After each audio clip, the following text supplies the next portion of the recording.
എങ്ങനെയാണ് പറയേണ്ടതെന്ന് അറിയില്ല. പറഞ്ഞാൽ സ്ത്രീവിരുദ്ധ ചാപ്പ് കിട്ടുമോ എന്നും അറിയില്ല. കിട്ടിയാലും തരക്കേടില്ല. അമ്മയും ഒരു സ്ത്രീയാണ്. ആ കണ്ണുനീര് കേരളത്തിന്റെ വേദനയാകുന്നൊരു വല്ലാത്ത ദിവസം. അത് പറയാൻ കഴിവില്ലെങ്കിൽ പിന്നെ കോട്ടുവെടുത്തിട്ട് ഇവിടെ വന്നിരുന്നിട്ട് കാര്യമുണ്ടോ?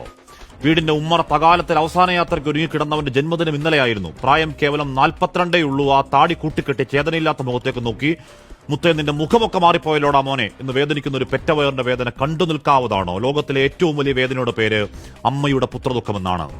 ദീപകിന്റെ തലക്കൽ കൊളുത്തിവെച്ച നിലവിളക്ക് പോലെ അച്ഛനും അമ്മയ്ക്കും കുടുംബത്തിനും ആ വീടിന്റെ ഒരേയൊരു വെളിച്ചം താനെയങ്ങ് കിട്ടുപോയതല്ല. റീച്ചിനും ഷെയറിനും വേണ്ടി അഹങ്കാരത്തിന്റെ പരകോളിൽ ഒരു സ്ത്രീ അടിച്ചു കെടുത്തിയതാണ്. ഒരു കുടുംബം നാനാവിധമാക്കിയതാണ്. അങ്ങേയറ്റം വേദന ഉണ്ടാക്കുന്ന ഒരു ആത്മഹത്യയിലേക്ക് ചാടി വീണ് അവരുടെ രാഷ്ട്രീയവും മതവും ചികഞ്ഞ് 10 വോട്ടിനുള്ള സ്കോപ്പുണ്ടോ എന്ന് നോക്കുന്നവരുണ്ട്. ചെറുനക്കുന്ന ചെന്നായ്ക്കൾ, അത്തരക്കാരെ വിട്ടേക്ക്. ഇവിടെ പ്രശ്നം അതല്ല.